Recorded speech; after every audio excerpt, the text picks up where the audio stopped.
Good afternoon and welcome. I'm Lola Osborne, Deputy Director of the Parks, Recreation, and Community Service Department, and we welcome you to our webinar this afternoon for Places of Worship. Thank you for joining us. The protocols will be providing guidance for places of worship and providers of religious services and cultural ceremonies to support what is a lower risk environment for employees, interns and trainees, and volunteers, scholars and all other types of workers, as well as congregants, worshipers, visitors, everyone. On the call today with us is Manuel Carmona, Deputy Director from the Pasadena Public Health Department, Rachel Johnbeck from Environmental Health Division Manager from the Public Health Department, David Reyes, Director for the Planning and Community Development Department, Sarkis Nazarian, the Building Official from Planning and Community Development Department.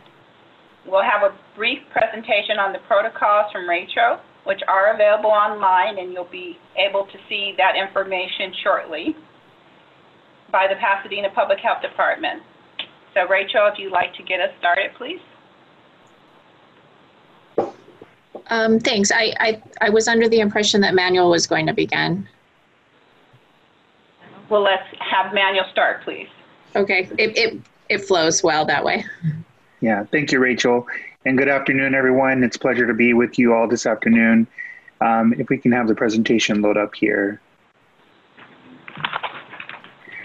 While that's while we're loading up the presentation, I just wanted to make a quick comment that we're obviously very happy to share with you our guidance for your places of worship. But before we do, we want to talk about the state process for the roadmap, the resiliency roadmap that has been established to help business sectors across California open safely, and making sure that as we move forward, we're monitoring data and tracking to make sure that we continue to be able to conduct these activities in a safe manner in community. So with that, if I can have the next slide, please. So I'm not going to go into great detail here, but there are 6 indicators that the state is using to monitor the stay-at-home orders. These indicators are being tracked with data measures so that we can assess whether or not the changes in activities is changing the number of cases and infections across the state. Next slide. The governor has specified that there's 4 stages for the resiliency roadmap, and currently we're in stage 2. And what that means is that lower risk workplaces have been opened, and we've been hearing a lot about that in the media. And we're providing guidance both at the state and also at the local level to make sure that those activities are conducting their business in a safe manner. There are some stage 3 areas, though, that the governor has allowed to be pulled into stage 2. And one of those areas, of course, is places of worship. Now, the governor has the authority to move into the next stage when he sees that the indicators, that there's been significant progress on the indicators and that it's safe to do so. He also has the authority to move items from additional stages, further stages down the line, into the current stage, which is, again, stage 2. Here at the local level, we can only go as fast as the state allows. We cannot proceed to stage 3 and open up new activities. The county has received a variance, and so as a county that has a variance, we can actually move more quickly in some areas that the governor has allowed, but we can't move beyond what has been allowed. And certainly we can be more stricter, but that's not our intention. Our intention is to work with our community to make sure that activities that are being conducted are being done in a safe manner, and sometimes that means just being flexible and providing appropriate guidance. Next slide.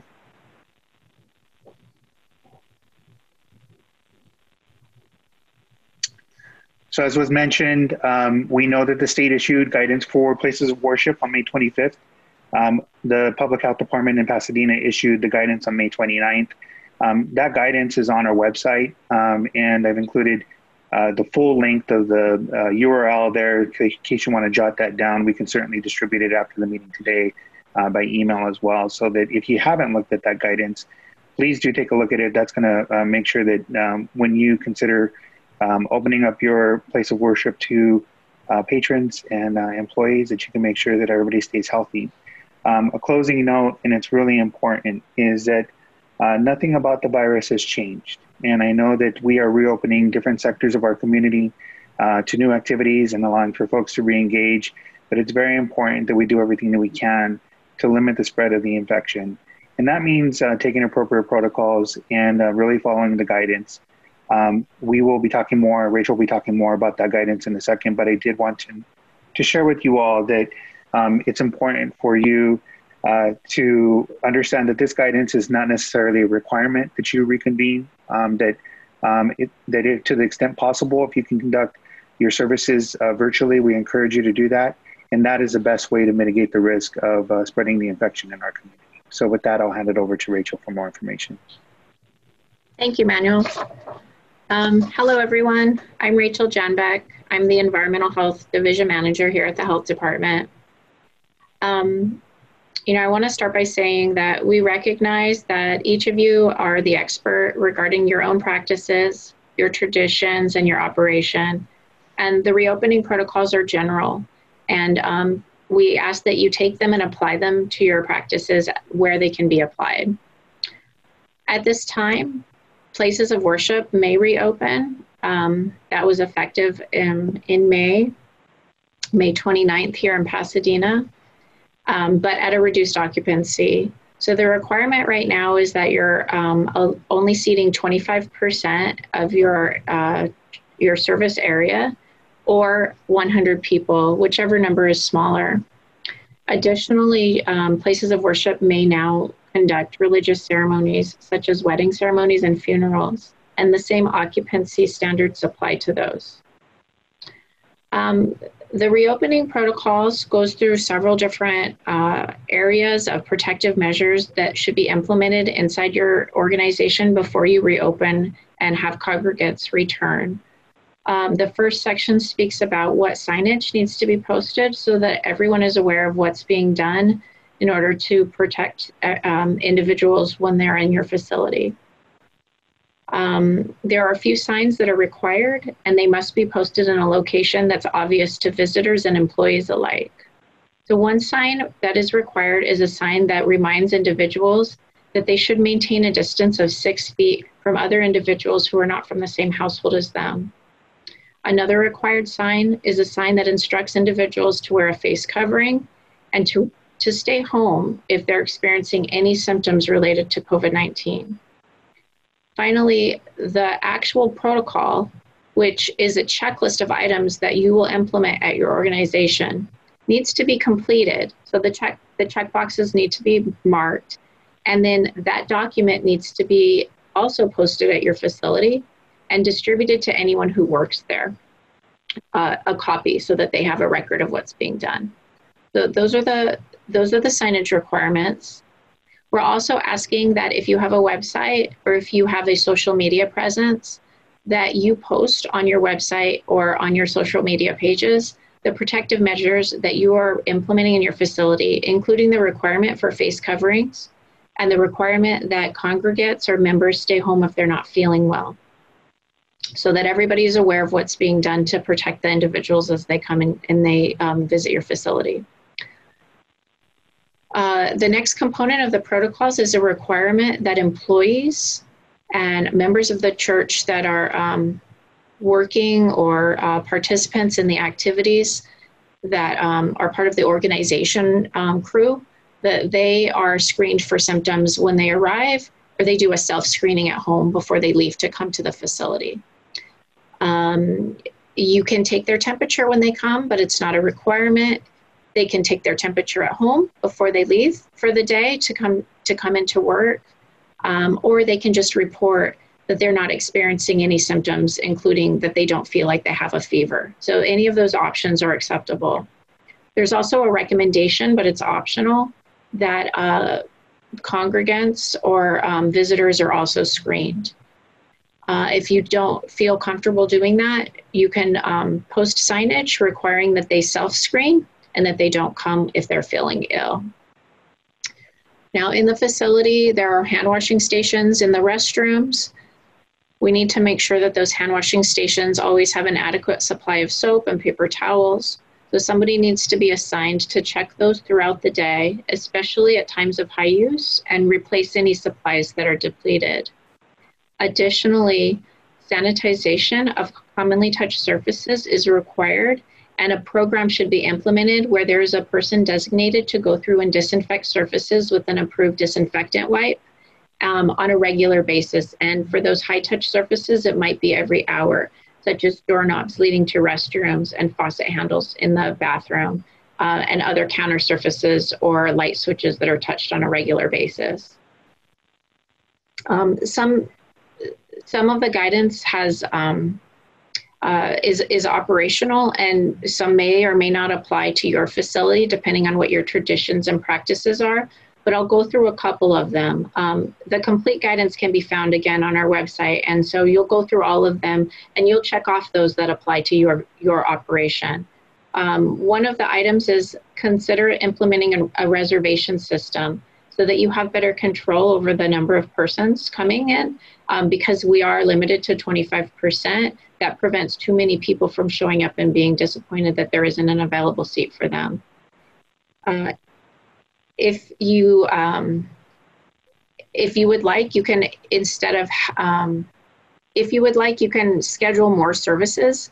So instead of one in the morning, you could do 2 separate services in the morning so that more people can come in, but spread the services out so that there's time between the services for disinfection of all of the surfaces.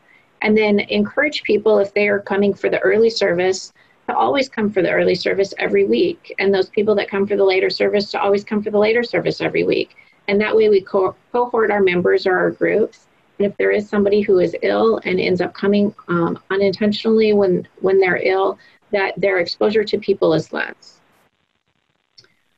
One thing the protocol does require right now is that places of worship are directed to discontinue large gatherings like festivals, large holiday and life celebrations, food festivals, potlucks, any celebration like that. Sometimes there are fairs, for example. Those need to be postponed until a time when those activities are allowed. In some traditions, items are handed off. In some traditions, items might be kissed or held and then handed from congregant to congregant. We need to limit the touching of religious items right now, such as what I described, and also limit hand-holding between congregants that are not from the same household. So we're going to change the way we do things a little bit. We can encourage people that we can express our sense of a community with our words instead of hugs and handshakes.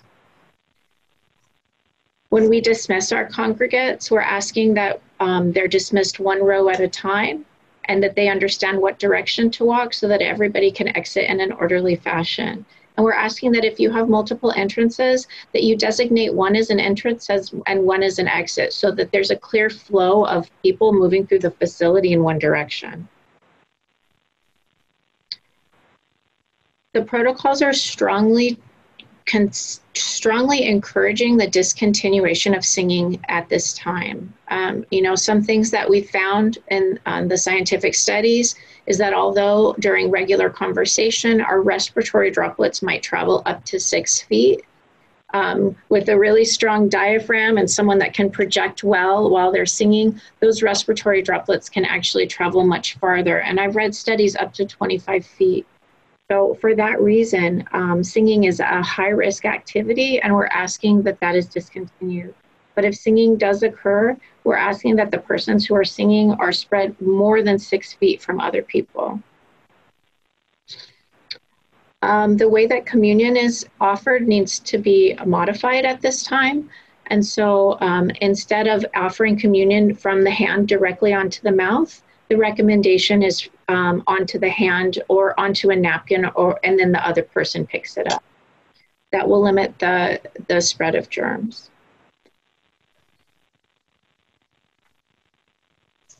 Let me see. Some of the other things that are being asked of our organizations right now is if there are shared hymnals, for example, that remove those from the pews and then photocopy single-use documents for your congregates to use during the service, or have people bring their own.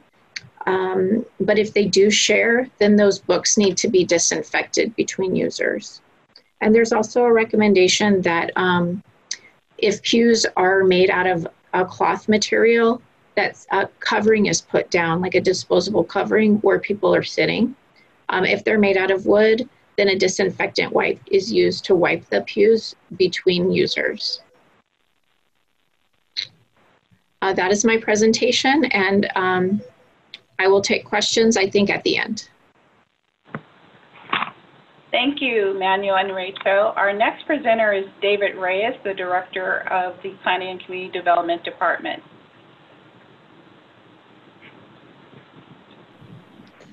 Lola, thank you for inviting me, and thank you to all of you who are watching today. It's a good day when we can go back to our churches. You know, with respect to our department, a lot of questions we've received are related to the installation of plexiglass and or other changes that might be needed to accommodate some of the health requirements. You know, the short answer from our department is you don't need permits to install plexiglass. That can be done. There's no issues with our department or any other department in the city with respect to plexiglass, so long as you're not covering a required exit.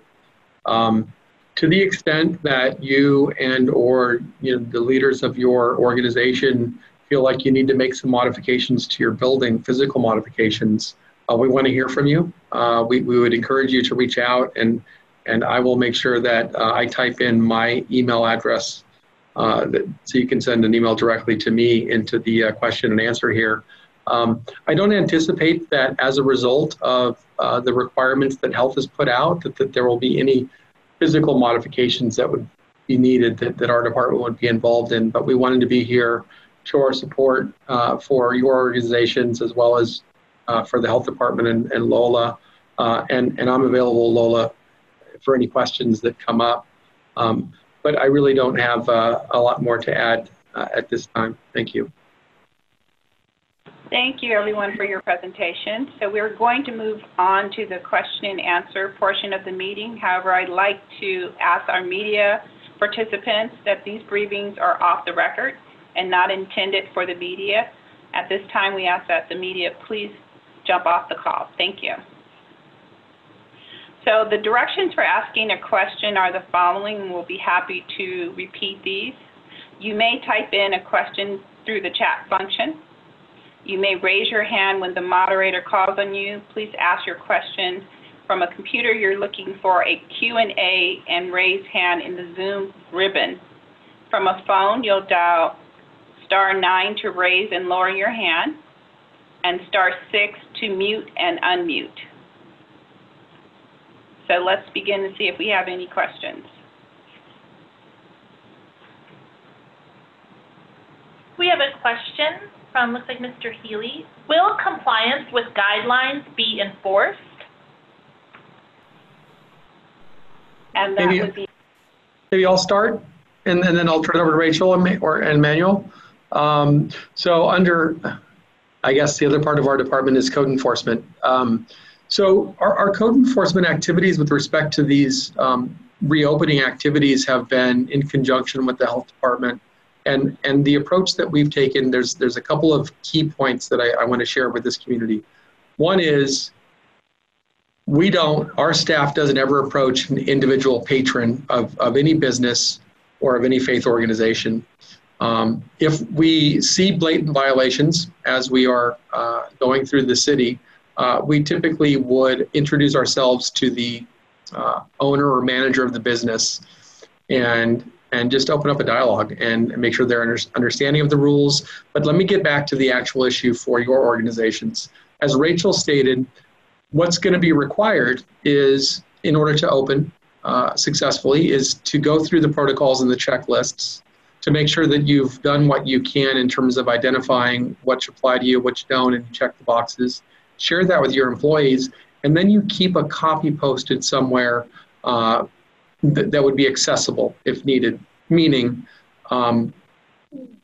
so So staff is not going out, the staff from any department, we're not going out saying you're okay to open, you're not okay to open, nor are we going in to check your masses or your services to see whether or not you're compliant.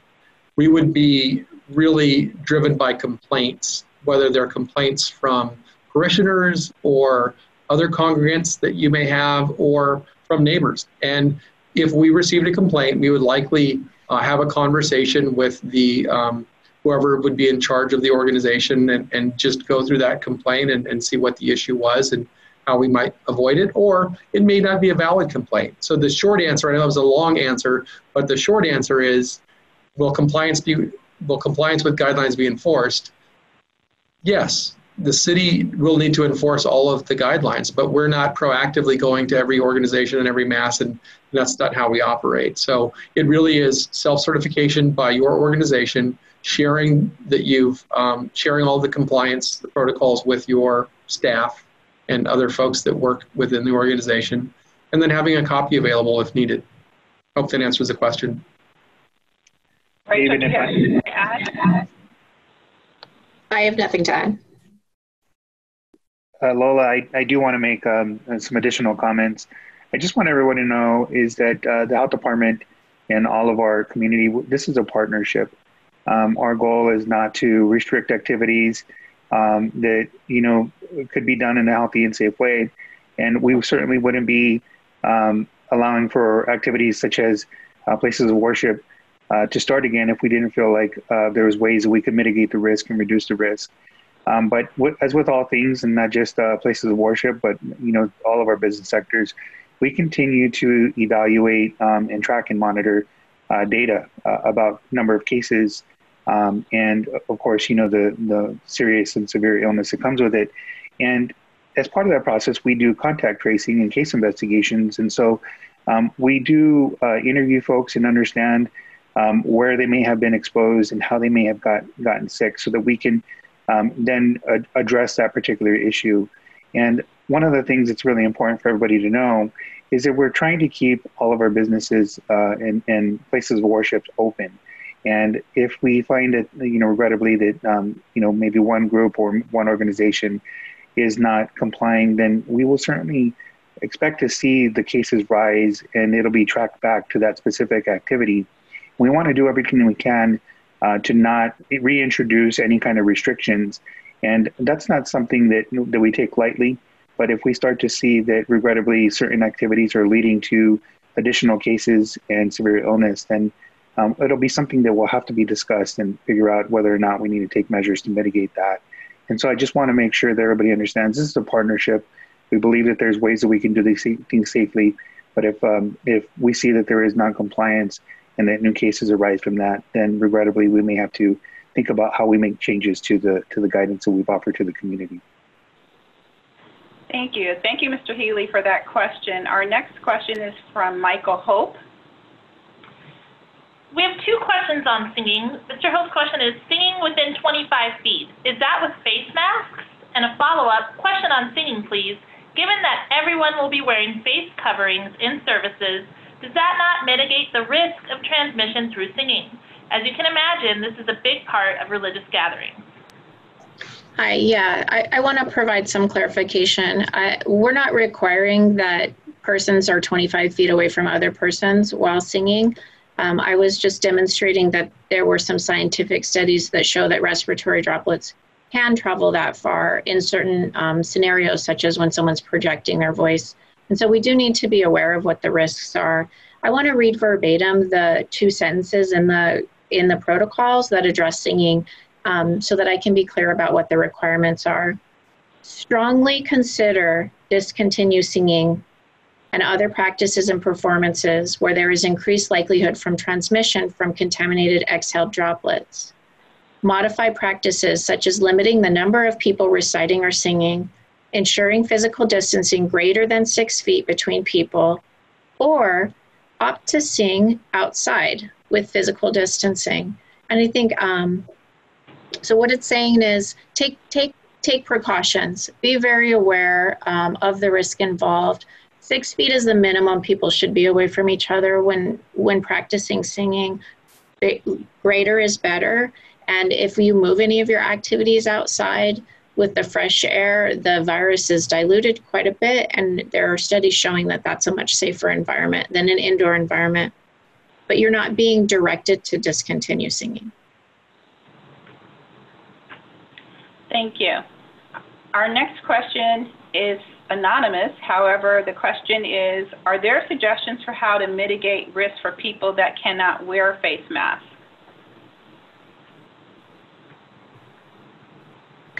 Okay, so face masks are required for almost everyone.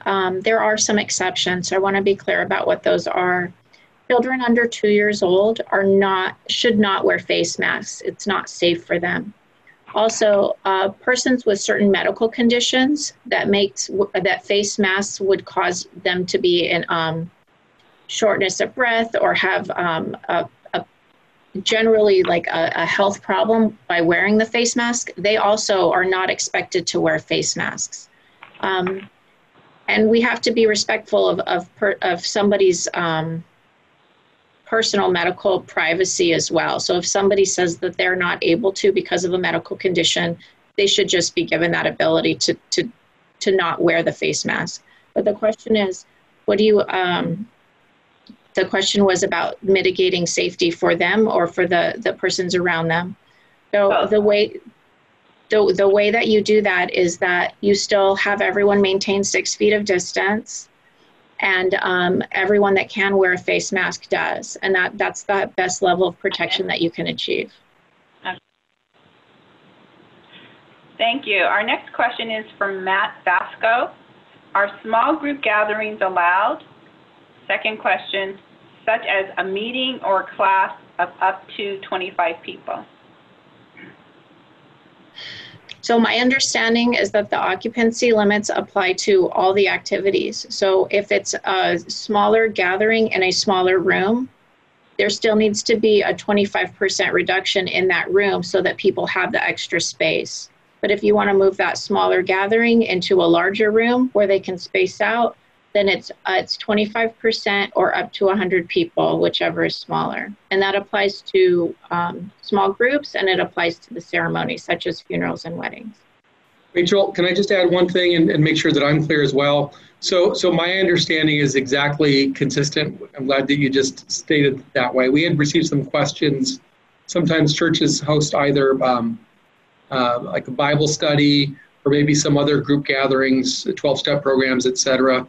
And what we've told those folks that ask us is exactly what you just said, which is the rules still apply. You can't have 25 people in a tiny little space. You can't have 12 people in a small space. So it's not necessarily the number of people, but yes, there's a maximum number within the church facility, 100 or 20%, whichever is lesser. But if you have a small group, it doesn't mean that you can necessarily meet unless you get into a larger space potentially. So that 6 foot distance is really important, but the gatherings are allowed. That's what we've expressed. Thank you. Yeah, that's my understanding as well. And we confirmed with our city attorney's office today that was their understanding. Thank you. Our next question is for Natalie Wiley. Are church gatherings beyond essential corporate gatherings and funerals, weddings still prohibited at this time, i.e. small classes?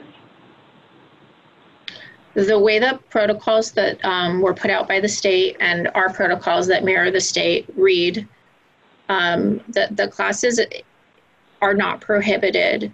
Things that are prohibited include events, large festivals, celebrations, cookouts, potlucks, but it doesn't say that classes are prohibited. Thank you. Next question from Daniel Healy. What do you advise for churches that host multiple churches as tenants in the same building? You know, we had a similar question about an office building that hosted multiple businesses within their office building. And so the answer was the protocols that apply to the structure or the building should be followed and implemented by whoever is running that property. And then the individual churches need to implement the protocols that have to do with their practices and their congregates. And so it would be a joint effort, and they would each have a part. Related to that question is, if a church is located in a school building, a private school, what are the protocols in that case, Rachel? I don't think I heard what you said. What type of building? If a church is located in a private school building, they're using a private school campus for their church services on a Sunday, what are the protocols for that situation? All the protocols would apply, and it would be between the leasee and the school to determine, based on their agreement, who would implement which protocols. Thank you. Our next question is to clarify the prohibition on life event celebrations. Would it be correct to say that under the current guidelines, we could host a wedding ceremony but not a wedding reception? Under the current guidelines, that is correct. The wedding ceremony in the church is allowed, but the wedding reception at this time is a gathering, and under the Safer at Home order is still not allowed until we move to a less restrictive order. Our next question is from Ben Chase. Do the rules around gatherings apply to religious gatherings that happen in homes?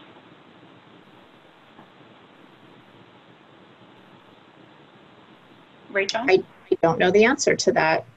Well, it wouldn't, Rachel, is there still, my understanding is, correct me, Manuel, Rachel, do we still have a limit on, was it a gathering of 10 people or less, like just gatherings? Is that still in effect, or is that not in effect anymore? It's actually, the Safer at Home order currently prohibits gatherings of any number of people outside of the household. So I guess that has nothing to do with whether your intention is for a religious gathering or not, but that doesn't apply to places of worship. So if somebody was using their home as a church, is the question? Yeah. Yes. I would like to ask our city attorney's office to weigh in on that, and I would like to respond after this call so that I can get an accurate answer. So if my contact information, or if I can get contact information from that person who's asking. Okay, Ben, we will get back with you with a response. The next question is centered around church services and parking lots in twofold. One, can you have a church service in a parking lot if you bring chairs out to the parking lot and spread them within the 6-foot separation requirement? And the second part of that question is, can you have a church service in a parking lot in vehicles? Yeah, so we're actually encouraging churches to move outside if you're able to and you have the space. The fresh weather is better. Like I said, studies show that it dilutes the virus and that it's less likely to transmit through respiratory droplets when you're outdoors. The rules as far as car gatherings are that every car has to be parked 6 feet apart from the closest car next to it. Rachel, I'm sorry. If there's a church gathering on the parking lot, does the limitation on the number, the 100 people, does that still apply, or is it just the 6 foot? It applies still. 100 foot. But because, so in that case, I mean, you said it's the occupancy, 20% of the occupancy, or 100 people, whichever is less, right? But there would really be no occupancy outside, so it really is just 100 people. Is that okay? That's my interpretation. Yes. Okay. Thank you, David. And then as far as bringing chairs out, the chairs must be spaced just like people are spaced out inside. Outdoors, the chairs must be 6 feet apart from other individuals when they're not from the same household. So the spacing requirement is still required for that physical distancing. But yes, it's allowed. I'm not commenting on use of properties outside of your own property. You would have to check with the city regarding using city property, for example. And with the regulations regarding communion or hosting any type of services that involve that, if they are participating in their vehicles, would they be allowed to provide that additional service to each vehicle? And if so, what would be the restrictions? The protocols would apply whether you were indoors or outdoors. So as far as communion goes, it says that people are not to put the item directly into the congregant's mouth. And so we need to come up with a different way to distribute. But it does leave some planning up to you. Like, you have options on how you want to do that. And so it says avoid using a common cup, avoid offering communion in the, always offer communion in the hand instead of directly on the tongue, and provide prepackaged communion items on chairs prior to service if possible. Thank you. We have a question from Natalie Wiley. Will you be hosting more webinars as regulations change? If so, how can we be notified of those? So Natalie, if the regulations change to a point that it makes sense to have another webinar, we'd be happy to have another one, and we would notify the same way we did for this one, is through the various religious organizations as well as on our website. And I don't know if Manuel or Rachel, you want to add any more to that response? No.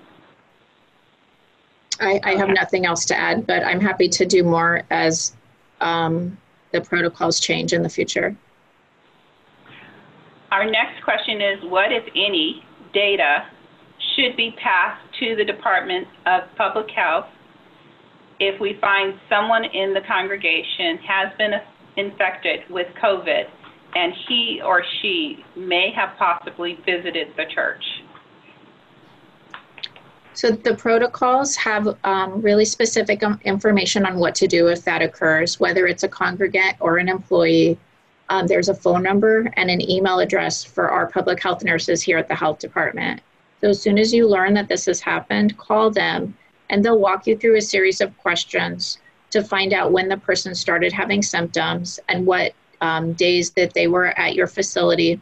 And then they'll determine, based on that information, if anyone needs to be quarantined for a period of time based on their exposure. Thank you for that response. So please, if you have any additional questions, please send them to us. So from the panelists, if there's additional points that you'd like to make, this is a good time as we wait for a few more questions.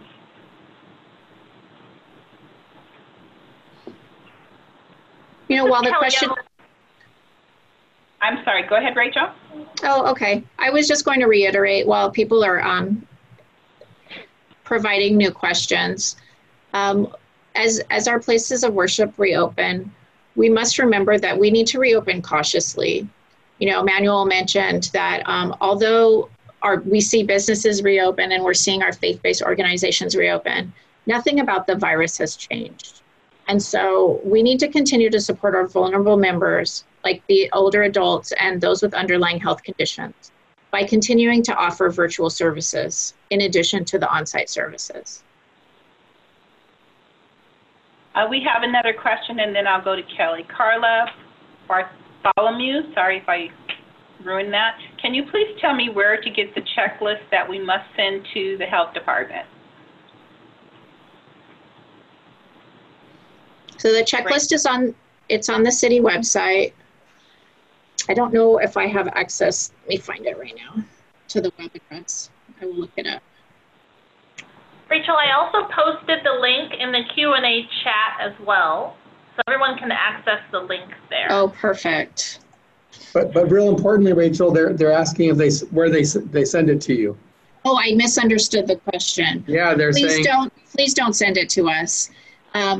We will ask you for it if we receive a complaint or there's a question about compliance. Otherwise, complete it and then distribute it to your staff so that they know what's being implemented and what's expected of them, and then post it in your facility so the visitors and the staff can all see it when they come in.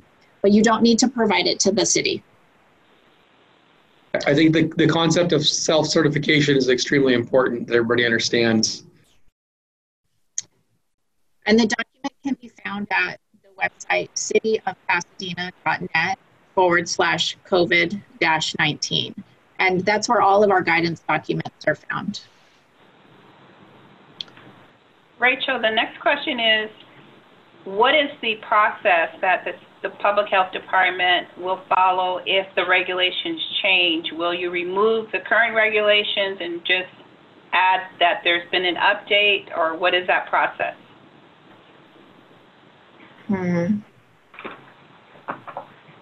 You know, I think it depends on the situation because the process is different based on whether that particular requirement was in the health officer order or if it's just included in the protocols.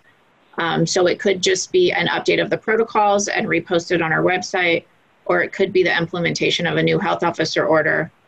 And it might depend on, you know, where the state is at in the reopening process and what the state has allowed to reopen. Manuel, do you have anything to add? Yeah, you know, typically these are evolving documents, but if there's anything significant, we maintain contact information for the different community sectors, including places of worship. So we could definitely notify everyone by email that the protocols have changed and to check our website. But we don't anticipate anything of that significance taking place anytime soon. So thank you. Just monitor the media, and we'll be putting out information in a timely manner and notifying everybody that way. You know, I have to say, I find it incredibly helpful to be Facebook friends with the city of Pasadena. I've gotten a lot of my information from our social media posts, and they're really current and up to date. Thank you. We have a question from Daniel Healy. Do we need to post both the LA County and the Pasadena protocols? If your place of worship is within the city of Pasadena, you only need to post the Pasadena protocols. Next question is related to contacting the Public Health Department if after this webinar individual churches have questions. We've typically told them to contact our city CFC by calling 7311, but is there another method of getting a quicker response? And if so, can you share that information with us?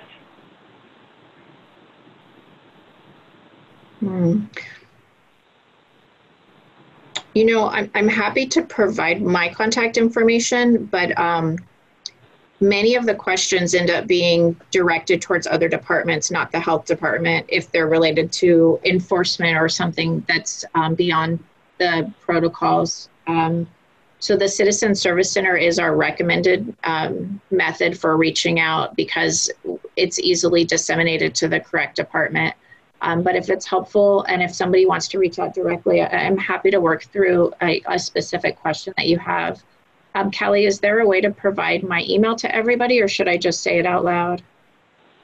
If you wouldn't mind saying it out loud, but I've already added it to the chat Q&A. Awesome. All right, everyone. My email is rjanbeck@cityofpasadena.net, and that's spelled RJANBEK@cityofpasadena.net. Thank you. Kelly, can you share with us when the video will be available, since this is being recorded, and for those who may not have had an opportunity to get online right now and like to review this at a later time, how that could happen and when? We're hopeful to have the video link by the end of the week, and we will circulate that as well as a document of the question and answers as well, because we want to continue the conversation and make sure that everyone has access to this important information. And as Ms. Janbeck mentioned, please do follow us on social media. We're on Facebook, Twitter, Instagram, at City of Pasadena. We're doing a series of informational webinars for various sectors, and so you may find some of the other forums that we're doing like this of interest as well. And so thank you, as always, for your participation and your time. This question applies to David as well as Rachel, and Manuel may have some thoughts as well. So if I have a church and I have submitted plans to expand the church, does the percentage required apply to the expansion as well, or only the current square footage of the church that exists prior to the expansion? No, it's about whatever. So if you currently, whatever your current size is today, the rules would apply today. If you got a building permit and then expanded your church area, your service area, then there would be a new 20% to your new occupancy. So certainly we would apply it to an addition. Our next question is from Michael Hope. So we just need to follow what is posted for Pasadena, not Los Angeles County. That is correct. The guidance should be very similar. Both LA County and Pasadena modeled their guidance after the state's guidance, but the Pasadena document is applicable to the Pasadena places of worship. And I did want to just clarify, it is 25% of capacity. I know that there may have been other numbers thrown out there, but I wanted to make sure everybody understood. It's limited to 25% of a building capacity. Thank you. I think I said 20% twice. Thank you, Manuel. Thank you, Manuel, for that point. Well, we don't have any other questions queued up yet, so I again will go. Oh, we do have one that just came through. Thank you, Dan Davidson. Will the limit on the capacity of attendance be reviewed after 21 days? So actually that is on the first page of the state guidance. It says that the state will review that limitation.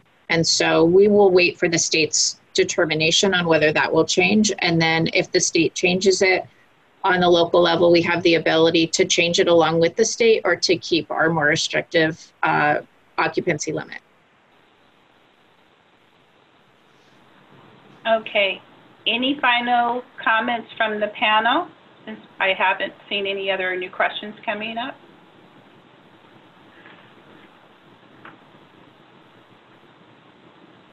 Okay, with that, please continue to send your questions through. Oh, Carla just sent us a question. Can you please list the social media sites you are active on?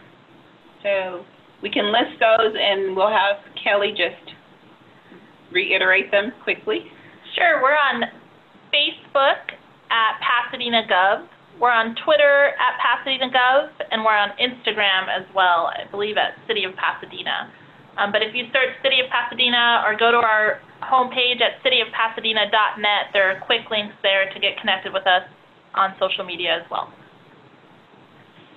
Michael Hope has another question. Is there a plan for how restrictions will be lowered?